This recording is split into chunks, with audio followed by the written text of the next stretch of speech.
रक्षा मंत्री मनोहर पर्रिकर का यह कहना है कि विधानसभा चुनावों में सिर्फ सर्जिकल स्ट्राइक वो मुद्दा नहीं जो कामयाबी दिलाएगा, बल्कि सरकार की उपलब्धियां भी जनता को रिझाने में काम आएंगी। हमारे संवाददाता मंजीत नेगी ने रक्षा मंत्री मनोहर पर्रिकर से एक्सक्लूसिव बातचीत की। 5 राज्यों में चुनावी माहौल के बीच नोटबंदी और सर्जिकल स्ट्राइक की सबसे ज्यादा चर्चा हो रही है। हमारे साथ रक्षा मंत्री मनोहर पर्रिकर जी हैं। पर्रिकर साहब, विपक्ष कह रहा है कि सरकार सर्जिकल स्ट्राइक को लेकर खूब चर्चा कर रही है और सेना का राजनीतिकरण कर रही है।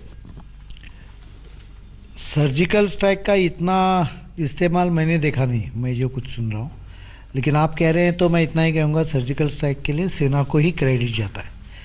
लेकिन जो मोदी सरकार की अचीवमेंट्स है, जैसे नोटबंदी का निर्णय, वैसा ही निर्णय के बारे में मुझे लगता है कुछ अगर हम कहें कि हम लोगों ने ये पहले बार निर्णय लिया और देश के सुरक्षा के बारे में एक अहम निर्णय अच्छी तरह से लिया, तो उसमें कुछ गलती नहीं है। आपको लगता है इसका फायदा चुनाव में जो राज्य हैं? फायदा तो सभी अच्छे चीज़ों का होता है, एक पर्टिकुलर इशू के ऊपर ही फायदा होता है सर। लोग जजमेंट लेते हैं कोई भी सरकार की, उन्होंने किए हुए अलग अलग जो वायदे हैं और उसको पूरा करने की कोशिश। देखिए 2.5 साल हो गए सरकार को, लेकिन एक भी स्कैम का आरोप भी नहीं आया है सरकार पे। जो कुछ कोशिशें की वो कितनी दम न होने वाली निकली वो आपको मालूम है। तो एक सरकार जिसने अभी तक अपना एक पूरे बदन पे एक भी दाग नहीं लिया है और जो सरकार कंटिन्यूसली परफॉर्म कर रही है, वो सरकार को एक अकेले इशू में कुछ क्रेडिट लेने की ज़रूरत नहीं लगती है। लोग उसको पहचानते हैं, लोगों को ये समझ जाता है। जैसे खाना बनाते हैं आप, अंदर किचन में बनाते हैं, बाहर उसकी अच्छी बास आती है या खूबसूरत स्मेल आ जाता है, तो उससे समझ जाता है क्या पक रहा है। वैसा ही अच्छी सरकार की अच्छी स्मेल लोगों को आ जाती है। भ्रष्टाचार की आपने बात की, लेकिन पिछले 2-2.5 साल में हम देखें तो रक्षा मंत्रालय में आपने भ्रष्टाचार को खत्म करने की बात कही, अगस्ता वेस्टलैंड, कई दूसरे इशू में सीबीआई इंक्वायरी की बात हुई, लेकिन अभी तक पुख्ता तौर पर हम कहें तो किसी के खिलाफ कार्रवाई नज़र नहीं आ रही है। मुझे नहीं लगता है। ईडी ने ये अगस्ता वेस्टलैंड में करीबन 86 करोड़ के एसेट्स फ्रीज किए और चार्जशीट भी फाइल की है। सीबीआई वो उसके डेप्थ में जाने की ये चालू है सीबीआई की। थोड़ा देर लगता है ऐसे केसेस में। अभी कश्मीर का जो मामला, एक बार फिर से कोशिशें वहाँ पर हो रही हैं। हालांकि सेना ने काफ़ी हालात सुधारने की कोशिश की है, लेकिन कुछ नई चीज़ें सामने आ रही हैं कि जो स्टोन पेल्टर हैं वो हालात को बिगाड़ सकते हैं। वहाँ पर पेट्रोल बम के इस्तेमाल की बातें सामने आ रही। क्या सरकार के स्तर पर, सेना के स्तर पर इसको काउंटर करने की रणनीति होगी? काउंटर CICT ऑपरेशन जो होते हैं, वहाँ सेना अपनी रणनीति कंटिन्यूसली रिव्यू करती है।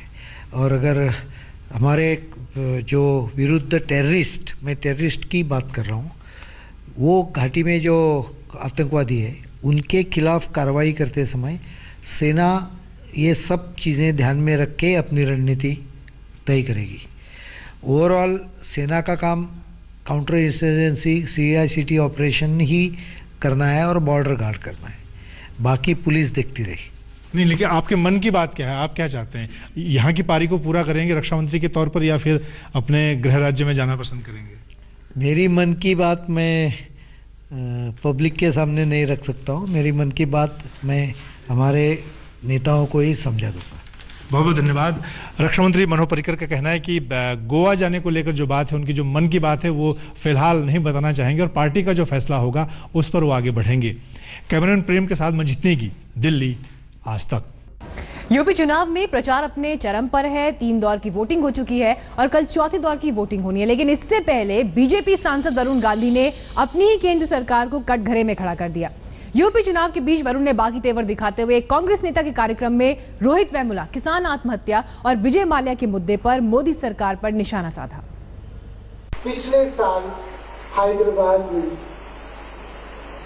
एक दलित PhD स्कॉलर रोहित वेमुला ने अपनी जान ले ली और जब मैंने उनकी चिट्ठी पढ़ी, मेरे को बिल्कुल रोना आ गया। रोहित वेमुला की चिट्ठी में उसने ये कहा कि मैं अपने जान इसलिए ले रहा हूं क्योंकि मैंने इस रूप में जन्म लेने का पाप किया है। सरकारी आंकड़ा है कि 7,500 किसानों ने आत्महत्या की, जबकि सच्चाई की बात 50,000 से ज्यादा है।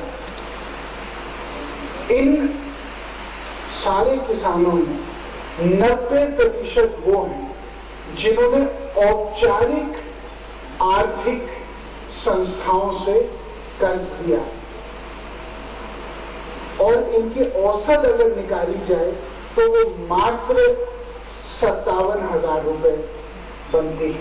ये किसी ने अपनी जान कोई 60 लाख 70 लाख की वजह से नहीं दी, 60,000 50,000 40,000 की वजह से लोगों ने अपनी जान ली। इसकी आप तुलना करें विजय माल्या के साथ, जिसके लगभग 10,000 करोड़ रुपए का लोन था, थोड़ा सा उससे कम, और जैसे ही उसको नोटिस आया उस देश छोड़ के वो भाग गया और विजय माल्या को न कभी जेल जाना पड़ा, ना उसके किसी साथी समर्थक को कोई कष्ट हुआ। सवाल एक व्यक्ति का नहीं है, सवाल व्यवस्था का है। खबर इस वक्त जम्मू श्रीनगर हाईवे से, जहां पर नगरोटा में बेकाबू ट्रक ने एक शख्स को रौंद दिया। यह हादसा टोल प्लाजा पर हुआ। ट्रक की चपेट में आकर शख्स की मौके पर ही मौत हो गई। तस्वीरें आपके सामने, इससे आप अंदाजा लगा सकते हैं कितना भयानक ये हादसा रहा होगा। इस शख्स ने मौके पर ही अपनी जान गंवा दी। हालांकि इस मामले में ट्रक के आरोपी ड्राइवर को पुलिस ने गिरफ्तार कर लिया है, साथ ही ट्रक को भी जब्त कर लिया गया है।